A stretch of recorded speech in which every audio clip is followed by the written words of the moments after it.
Right. அடுத்தது,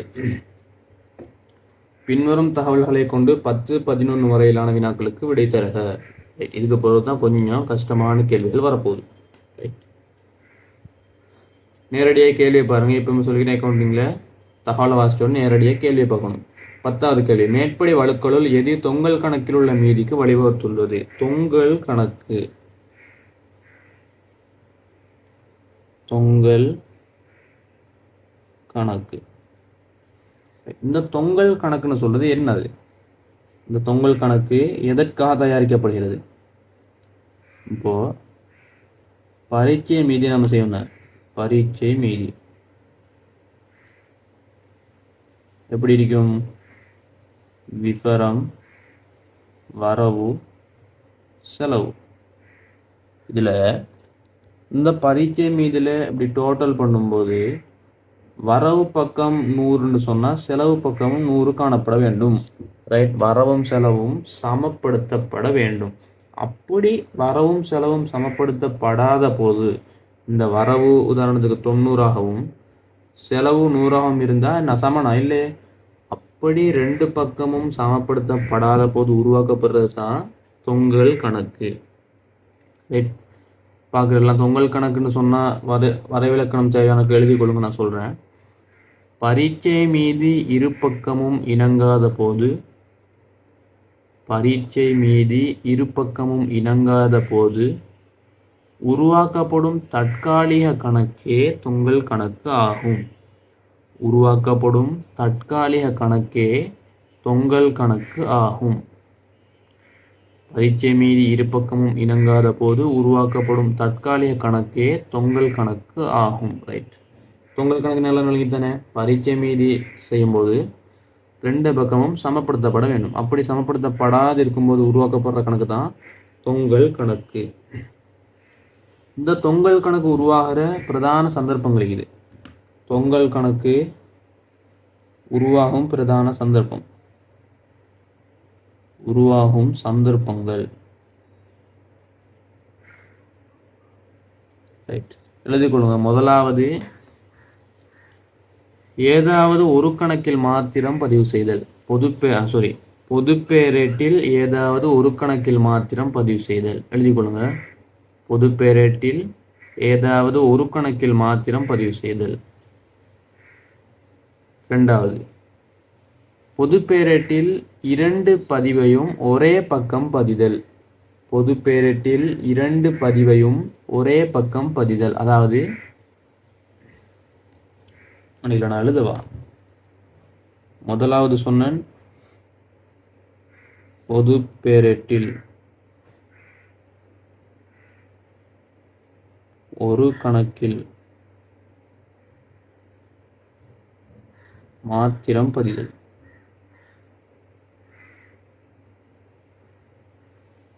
இரண்டாவது, பொதுப்பேரேட்டில் இரு பதிவுகளையும்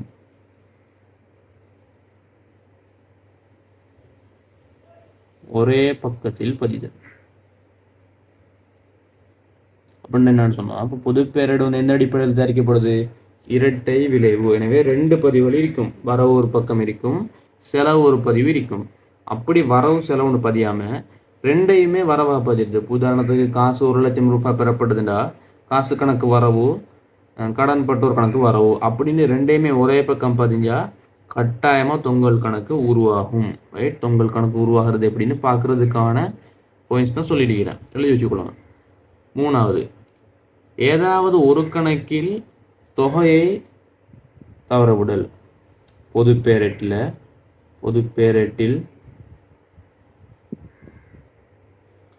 ஒரு கணக்கில் தொகை தவறவிடப்படல். தொகை வலு ஏற்படல் அப்படி போட்டாலும் பிரச்சனை இல்லை. தொகை வலு ஏற்படல்.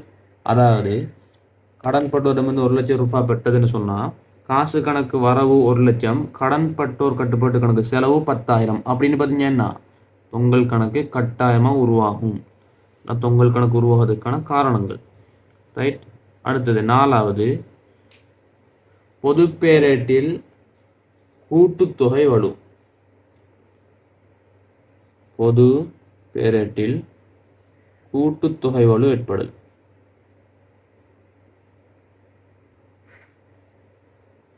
இதுவேனா தொங்கல் கணக்கை உருவாக்கும். பொது பேரேட்டில் கூட்டுத்தொகை வலு ஏற்பட்டால் தொங்கல் கணக்கு உருவாகும். இப்படி காசு கணக்கில் வரவு பக்கம் டோட்டல் பண்ணும்போது ஒரு 10,000 எக்ஸ்ட்ரா டோட்டல் பண்ணிட்டோம். அப்படி டோட்டல் பண்ணும்போது மிஸ்டேக் விட்டா என்ன, தொங்கல் கணக்கு கட்டாயமாக உருவாகும். ரைட். இப்போ இந்த 4 சந்தர்ப்பங்கள் தான் பிரதான சந்தர்ப்பங்கள். ரைட். அடுத்து தொங்கல் கணக்கு உருவாகாத சந்தர்ப்பங்கள். உருவாகாத சந்தர்ப்பம் அதாவது கணக்குகள் பொழைச்சிருக்கலாம், ஆனால் தொங்கல் கணக்கு உருவாகாத சந்தர்ப்பம். அதாவது உருவாகாத சந்தர்ப்பம்னா என்ன, கணக்குகள் பொழையா இருந்தாலுமே பரீட்சை மீறி சமப்பட்டிருக்கும், ஆனால் கணக்கு பிழை, செஞ்ச பதிவுகள் பிழை, செஞ்ச தரப்பட்ட தகவலுக்கு அமைய பதிவுகள் செய்யப்பட்டு அந்த பதிவுகள் பிழைக்கப்பட்டிருக்கும், ஆனால் பரீட்சை மீதில் அது வெளிக்காட்டுமா, பரீட்சை மீதில் அது வெளிக்காட்டாது. எனவே தொங்கல் கணக்கும் உருவாகாது, ஆனால் தகவல் பிழையாக பதியப்பட்டிருக்கும். அப்படிப்பட்ட சந்தர்ப்பங்கள் மிகுது. முதலாவது எழுதிக் கொள்ளுங்க, நாளேடுகளை மாற்றி பதிதல். நான் வந்து நோட்ஸை விளங்கிக்கொள்ள லேசாக பாடமாக்கி விளங்கிக்கொள்ள வச்சுக்கூடிய மாதிரி லேசான முறையில் சொல்கிறேன், சுருக்கி. சரி, எழுதி வச்சுக்கொள்ளுங்க. நாளேடுகளை மாற்றி பதிதல், பதிவு செய்தல் அப்படின்னா என்ன, காசு பெறுவனவே காசு கொடுப்போன நாளேட்டில் பதிகிறது. அப்படி பதிஞ்சால் கணக்கு பிழை, ஆனால் பரீட்சை மீறி சமப்பட்டிருக்கும். எனவே தொங்கல் கணக்கு உருவாகுமா, தொங்கல் கணக்கு உருவாகாது. ரைட்.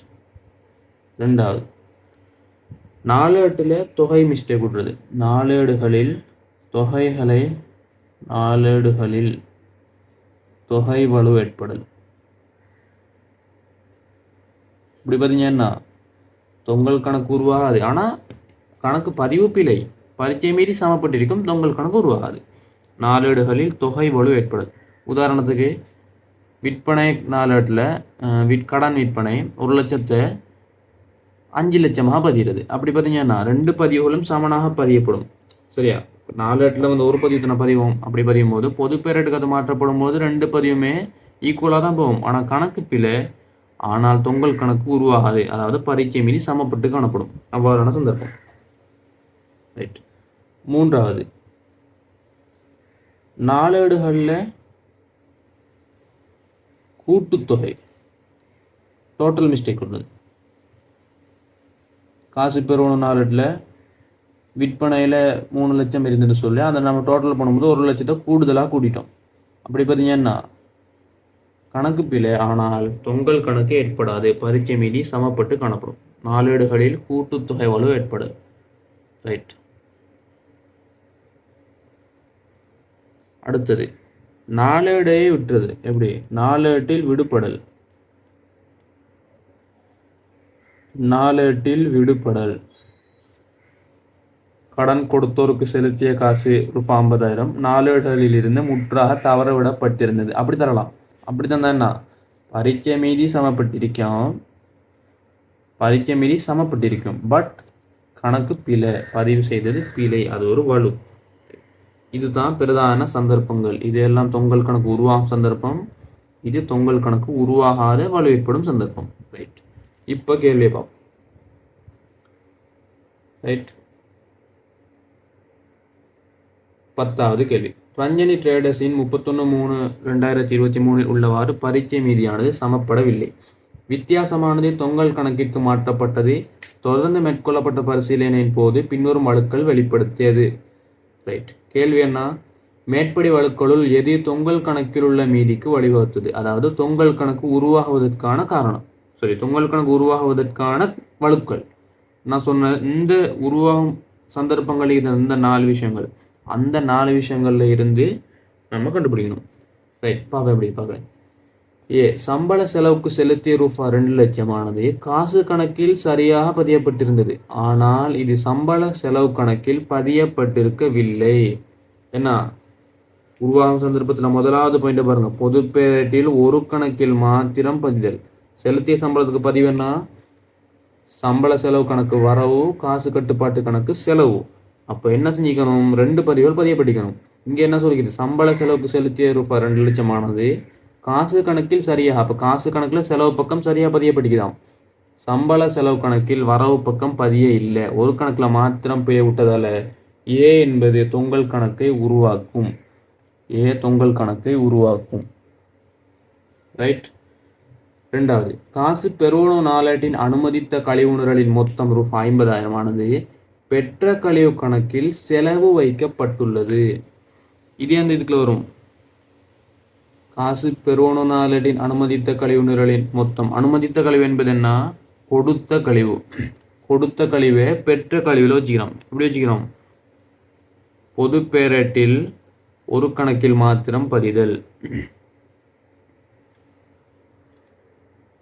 சாரி, இது வந்து பொது பேரேட்டில் ஒரு கணக்கில் மாத்திரம் பதிதல் இல்லை, பொது பேரேட்டில் கணக்குகளை மாற்றி பதிஞ்சிக்கிறோம். ரைட். இது ஒரு சிம்பிளான விஷயம். அனுமதித்த கழிவு என்பது என்னது? கொடுத்த கழிவு. கொடுத்த கழிவு வரவு பக்கம் பதியணும். அதை நம்ம என்ன செஞ்சுக்கிறோம்? செலவு பக்கம் பதிஞ்சிக்கிறோம் பொது பேரேட்டில். ரைட். இது வந்து எந்த காரணத்துக்குள்ள வரும்னு சொன்னால், பொது பேரேட்டில் இரு பதிவுகளையும் ஒரே பக்கம் பதிதல். எப்படின்னு சொன்னால், காசு பெறுவனோ நாளேட்டின் அனுமதித்த கழிவு, காசு பெறுவனோ நாளேட பதிவுகள் எல்லாம் எங்கிட்டு வரும்? வரவு பக்கம் வரும். அப்படி வரவு பக்கம் வர வேண்டியதில்லை, இதை செலவு பக்கம் பதிஞ்சிக்கிறோம். ரைட். ரைட். சிறியதொரு திருத்தம். நீங்கள் தொங்கல் கணக்கு உருவாகும் சந்தர்ப்பங்களில் பொது பேரேட்டில் ஒரு கணக்கில் மாத்திரம் பதிதலுக்கு தானே, அப்படி ஒரு ஸ்லேஷ் போட்டு பொது பேரேட்டில் ஒரு கணக்கில் மாத்திரம் வலு விடப்படல், ஒரு கணக்கில் மாத்திரம் வலு ஏற்படல். அவ்வளோதான், சின்ன ஒரு விஷயம். ஒரு கணக்கில் மாத்திரம் வலு ஏற்படல், ஒரு ஸ்லேஷ் போட்டு ஒரு விஷயம். ரைட். இப்போ பி கூட்ட பாருங்க. காசு பெறுவனோ நாளேட்டின் அனுமதித்த கழிவு நிரலின் மொத்தம் ரூபாய் 50,000 ஆனது பெற்ற கழிவு கணக்கில் செலவழிக்கப்பட்டுள்ளது. அனுமதித்த கழிவு என்பது என்ன? கொடுத்த கழிவு. கொடுத்த கழிவை பெற்ற கழிவாக பதியப்படுகிறா. என்ன? ஒரு கணக்கில் மாத்திரம் பிழை ஏற்பட்டுகிறது. தொங்கல் கணக்கு உருவாகாதா? தொங்கல் கணக்கு கட்டாயமாக உருவாகும். அப்போ பி என்பது தொங்கல் கணக்கை உருவாக்கும். ரைட். சி, விற்பனை நாளேட்டின் மொத்தம் ரூபாய் 10,00,000 ஆனது கடன்பட்டோர் கட்டுப்பாட்டு கணக்கில் சரியாக பதிவு செய்யப்பட்டது. கடன்பட்டோர் கட்டுப்பாட்டு கணக்கில் சரியாக பதிவு செய்யப்படுகிறோம். ஆனால் இது விற்பனை கணக்கில் 1,00,000 செலவு வைக்கப்பட்டது. இது எந்த காரணத்துக்கு வரும்? பொது பேரேட்டில் ஒரு கணக்கில் மாத்திரம் தொகை வலு ஏற்படுகிறது.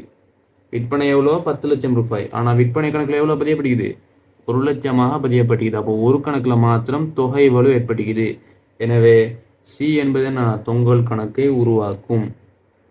உங்களுக்கு இது விளங்கும்னு நினைக்கிறேன். அப்படி விளங்க இல்லாட்டி 11வது கேள்வியில் பதிவுகளோடு சொல்லித்தரேன், நிச்சயமாக அதோட விளங்கிடும். ரைட். அடுத்தது டி. 2023 மார்ச் மாதத்தில் கடன்பட்டோரிடமிருந்து பெறப்பட்ட மொத்த காசு ரூபாய் 1,50,000 ஆனது காசு கணக்கில் சரியாக பதியப்பட்டுள்ளது. கடன்பட்டோரிடமிருந்து பெற்ற காசு கணக்கில் சரியாக படிக்கலாம். ஆனால் இது தவறுதலாக கடன் கொடுத்தோர் கட்டுப்பாட்டு கணக்கில் வரவு வைக்கப்பட்டுள்ளது. பொது பேரேட்டில் ஒரு கணக்கில் மாத்திரம் வலு ஏற்படுகிறது. முதலாவது காரணம். எனவே ஒரு கணக்கில் மாத்திரம் பிழை ஏற்பட்டுன்னா தொங்கல் கணக்கு உருவாகும். தொங்கல் கணக்கு உருவாக்குறது ஏபிசிடி 4 கூட்டுகளும் தொங்கல் கணக்கை உருவாக்கும். ஆன்சர் வந்து 4வது ஆன்சர், 10க்கு 4. ரைட். உங்களுக்கு இது விளங்காமல் இருக்கலாம். 11வது கேள்வியிலே நல்ல அழகாக சொல்லித்தார், நல்லா கவனிச்சுக்கணும். 11வது கேள்வி என்ன? மேற்படி வழக்கல் திருத்தப்பட்ட பின்னர் 31/3/2023 முடிவடையும் வருடத்துக்கான தேறிய இலாபத்தில் ஏற்பட்ட குறைவு மற்றும் இத்தகைய வழக்கல் திருத்தப்பட முன்னருள்ள தொங்கல் கணக்கின் மீதி. வழக்கல் திருத்தப்பட முன்னருள்ள தொங்கல் கணக்கு மீதி என்பது வழக்கலை திருத்துவதற்கான பதிவுகளை பதிஞ்சிட்டு தொங்கல் கணக்கில் அதை பதிவு செஞ்சா சரி. எப்படின்னு சொல்லித்தார். முதலாவது கூற்று ஏ.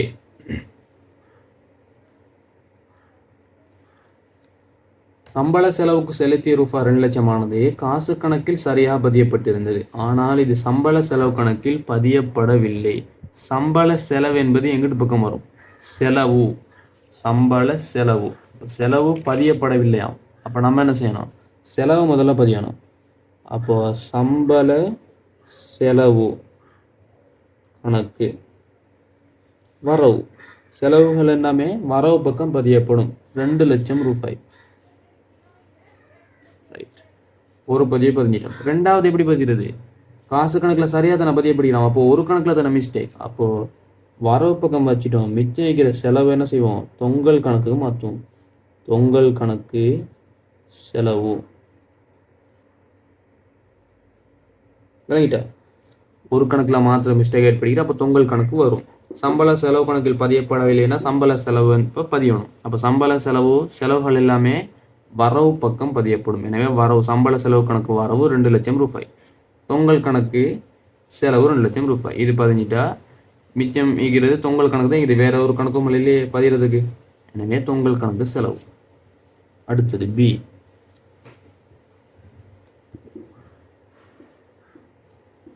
காசு பெறுவன நாளேடின் அனுமதித்த கழிவுநீர் மொத்தம் 50,000 ஆனது பெற்ற கழிவு கணக்கில் செலவு வைக்கப்பட்டுள்ளது. செலவே வருமானத்தமாக காட்டிட்டோம். ரைட். அப்போ என்ன செய்யணும்? முதல்ல கொடுத்த கழிவு பதியணும். ரைட். கொடுத்த கழிவு அல்லது அனுமதித்த கழிவு. கொடுத்த கழிவு என்ன? கொடுத்த கழிவு என்பது என்ன? செலவு. கொடுத்த கழிவு கணக்கு செலவு கணக்கு. எனவே பதிவுகள் வரவு பக்கம் பதியப்படணும். அங்கே தான் மிஸ்டேக் வருது. செலவு வரவு செலவுல மிஸ்டேக் வருது. செலவு கணக்குகள் எல்லாமே வரவு பக்கம் பதியப்படும். வருமானங்கள் எல்லாமே செலவு பக்கம் பதியப்படும். ரைட். கொடுத்த கழிவு என்பது ஒரு செலவு. எனவே வரவு பக்கம் ரூபா 50,000 பதிய வேண்டியதை பதிஞ்சிட்டோம். ரைட். இப்போ மாற்றி பதிஞ்சிக்கணும் தானே. என்ன செஞ்சுக்கணும்? பெற்ற கழிவு கணக்கில் வேற செலவு வச்சுக்கணும். அப்போ அதை இல்லாமக்கணும். அதுக்கு என்ன செய்யணும்? செலவு பக்கம் வச்சுக்கிறோம்னு சொன்னால் அதை இல்லாமக்க வரவு பக்கம் வைக்கணும். எனவே பெற்ற கழிவு கணக்கு அதுவும் வரவு 50,000. ரைட். இது ரெண்டையும் பதிஞ்சிட்டோம். வரவு பக்கம் மட்டும்தான் பதிவிக்குது. அப்போ இன்னொரு செலவு பதிவு வேணுமே. வேற என்ன கணக்குக்குது? கணக்கில் வேற கணக்கு கழிக்குதா? இல்லை. எனவே தொங்கல் கணக்கில் செலவு வச்சிடணும். தொங்கல் கணக்கு செலவு எவ்வளோ? வரவு பக்கம் எவ்வளோ இருக்குது? 1 லட்சம் ரூபாய். அப்போ எனவே தொங்கல் கணக்கில் செலவு 1 லட்சம் ரூபாய். வழங்கிட்டானே. சி. விற்பனை நாளேட்டின் மொத்தம் ரூபா 10 லட்சம் ஆனது கடன்பட்டோர் கட்டுப்பாட்டு கணக்கில் சரியாக பதிவு செய்யப்பட்டிருந்தது. அப்போ ஒரு கணக்கில் தான் மிஸ்டேக். கடன்பட்டோர் கட்டுப்பாட்டு கணக்கில் சரி. விற்பனை கணக்கில் ரூபா 1 லட்சம். ஒரு கணக்கில் மிஸ்டேக் கூட என்ன செய்யணும்? தொங்கல் கணக்குக்கு மாற்றணும். விற்பனையில் 1 லட்சம் தான் காட்டிக்குது. அப்போ விற்பனையில் இன்னும் 9 லட்சத்தை காட்டணும். விற்பனை என்பது ஒரு வருமானம். வருமானங்கள் எல்லாமே செலவு பக்கம் பதியப்படும். விற்பனை கணக்கு செலவு 9 லட்சம் ரூபாய். வேற ஏதாவது கணக்கு அளிக்குதா? இல்லை. அப்போ தொங்கல் கணக்கு வரவு. அவ்வளோதான். தொங்கல் கணக்கு வரவு 9 லட்சம் ரூபாய். கஷ்டமா இது? வழுக்குல செலுத்துதல். டி. 2023 மார்ச் மாதத்தில் கடன்பட்டோரிடமிருந்து பெறப்பட்ட மொத்த காசு 1,50,000 காசு கணக்கில் சரியாக பதியப்பட்டுள்ளது. ஆனால் இது தவறுதலாக கடன் கொடுத்தோர் கட்டுப்பாட்டு கணக்கில் வரவு வைக்கப்பட்டுள்ளது. கடன் பட்டோர்ல செலவு வைக்கிறத கடன் கொடுத்தோர்ல வரவு வச்சுக்கணும். இப்போ முதல்ல என்ன செய்யணும்? கடன் கொடுத்தோர்ல செலவு வச்சு நம்ம விட்ட மிஸ்டேக்கை முதல்ல இல்லாம வைக்கணும். எனவே கடன் கொடுத்தோர். நீங்கள் இப்போ யோசிக்கக்கூடாது, நான் என்ன செலவு எழுதிட்டு வரவு எழுதிட்டு செலவு எழுதுனேன். அப்படி இல்லை. வரவுக்கு கீழே செலவு வைக்கணும். அது ஓர்டர். முதல்ல வரவு கணக்கு வரணும், ரெண்டாவது செலவு கணக்கு. ஆனால் வழுக்கில் திருத்தும் போது நீங்கள் ஒன்றுமா இப்போ கடன் கொடுத்தோரில் தேவையில்லாமல் கொண்டு போய் வரவு வச்சுக்கணும். அப்போ அதை இல்லாமல் என்ன செய்யணும்? கடன் கொடுத்தோரில் செலவு வைக்கணும். அப்படி ஒன்றா முடிச்சுட்டு ஓர்டருக்கு வந்தீங்கன்னா சரி. கடன் கொடுத்தோரில் செலவு எவ்வளோ? 1,50,000. ரைட். இப்போ நீங்கள் ஓர்டருக்கு தான் வருவேன் இருந்தீங்களாக உங்களுக்கு குழப்பம், கணக்கு குழப்பம். அப்படி செய்யாமல் உங்களை ஒன்றா செய்யணும். கடன் கொடுத்தோரில் வரவு பக்கம் ஒரு பதிவே இல்லாத ஒரு பதிவே வரவு பக்கம் வச்சுக்கணும். அப்போ அதை இல்லாமக்க செலவு பக்கம் வச்சாச்சு. ரைட். அப்படி ஒன்று செஞ்சுக்குவோம். அடுத்தது கடன் பட்டோரிடமிருந்து பெற்ற காசு தானே. அப்போ கடன் பட்டோர் கணக்கில் எப்படி வைக்கணும்? செலவு. அப்போ அதுக்கு கீழே கடன் பட்டோர் செலவு. கடன் பட்டோர் கணக்கு வரும், எழுதி கொடுங்க. 1,50,000. ரைட். இப்போ யோசிங்க, வேற கணக்கு அளிக்குதா திருத்துறதுக்கு? இல்லை. அப்போ செலவு பக்கம் 2 பதிவு வந்துக்குது, வரவு பக்கம் பதிவு ஒன்றும் வரையில. அப்போ தொங்கல் கணக்கு வரவு வரப்போகுது. தொங்கல் கணக்கு வரவு 3 லட்சம் ரூபாய். ரைட். சிம்பிள். 4 விஷயத்தையும் 4 வழுக்களையும் திருத்தியாச்சு. இப்போ கேட்டுக்கிது தொங்கல் கணக்கு மீதி. ரைட், முக்கியமான கட்டம் பார்த்துக்கணும். தொங்கல் கணக்கு எப்படி செய்கிறது? தொங்கல் கணக்கில் எப்போவுமே இந்த முதல் வரியை எப்போவுமே விட்டுறணும். ஏன்? முதல் வரியில் தான் நம்ம மீதியை கண்டுபிடிக்கிறதுனால முதல் வரியை எப்போவுமே விட்டுறணும். முதல் வரி எழுதக்கூடாது. ரைட், மீதி நம்ம போடுறதா, மீதியை போட்டு நம்ம கண்டுபிடிக்கணும். எனவே கணக்கில் மீதியை கண்டுபிடிக்கிறதுக்காக எடுத்து விட்டுறணும். ரைட், இப்போ ஏயை பாருங்கள். தொங்கல் கணக்கு செலவு 2 லட்சம் ரூபாய். ரைட், அப்போ கணக்கில் சம்பளம் செலவு பக்கம், அதுக்கு மேலே உள்ள விவரத்தை போட்டு 2 லட்சம் ரூபாய் 200 1000 செய்கிறேன். ரைட், பிஏ பாருங்கள். தொங்கல் கணக்கு செலவு 1 லட்சம் ரூபாய். கொடுத்த கழிவு பெற்ற கழிவுன்னு நினைக்கிறேன். அப்போ கழிவு அப்படின்னு போட்டு 1 லட்சம் போட்டால் சரி. தொங்கல் கழிவு எவ்வளோ? 1 லட்சம். சிஏ பாருங்கள். தொங்கல் கணக்கு வரவு 9 லட்சம். என்ன? விற்பனை. அப்போ தொங்கல் கணக்கில் வரவு விற்பனை 9 லட்சம் ரூபாய். ரைட், அடுத்தது டிஏ பாருங்கள். தொங்கல் கணக்கு வரவு 3 லட்சம் ரூபாய். அப்போ வரவு 3 லட்சம் ரூபாய். என்ன? கடன் பட்டோர் கடன் கொடுத்தோர். ரைட், வேறு ஏதாவது தொங்கல் கணக்கு உரிய பதிவு அளிக்குதா? இல்லை. இப்போ என்ன செய்யணும்? சமப்படுத்தணும். 900 300 1200. இங்கே மீதி சென்றது மீதி வந்ததுக்கு கொண்டு வரதில்லை. இது ரிவர்ஸில் போகணும். எங்கிட்ட பக்கம் அதிகமாகிறோ அதை டோட்டல் பண்ணி எடுத்துகிட்டு அதை எதிர்பக்கம் கொண்டு போய்த்துட்டு இப்போ இங்கே மீதியை போடணும். ரைட்டா? இதில் மீதி வந்தது மீதி சென்றது போடுறது இல்லை. இதில் எந்த பக்கம் அதிகமாகிறோ அதை டோட்டல் பண்ணிவிட்டு அதுக்கு அடுத்த பக்கம் ரிவர்ஸ் பண்ணணும். இப்போ எந்த பக்கம் அதிகமாகிற 1200 அந்த போட்டாச்சு. இப்போ இங்கே 1200 போட்டாச்சு. இந்த 1200 இந்த 100 200 கழிக்கணும். அதாவது 300 கழிச்சா மீதி எத்தனை? 900. அதாவது 9 லட்சம் ரூபாய். தொங்கல் கணக்கு செலவு மீதி. ஆன்சர் முதலாவது அல்லது ரெண்டாவது வரும். Right, right. நான் லாபம் கண்டுபிடிக்கலே, இதை கண்டுபிடிச்சது வழங்கிட்டு தானே. ரைட், இப்போ லாபத்தை கண்டுபிடிக்கும். அதுக்கு செய்ய வேண்டியது லாப சீராக்கல் கூற்று. நான் சின்னதை செய்கிறேன்.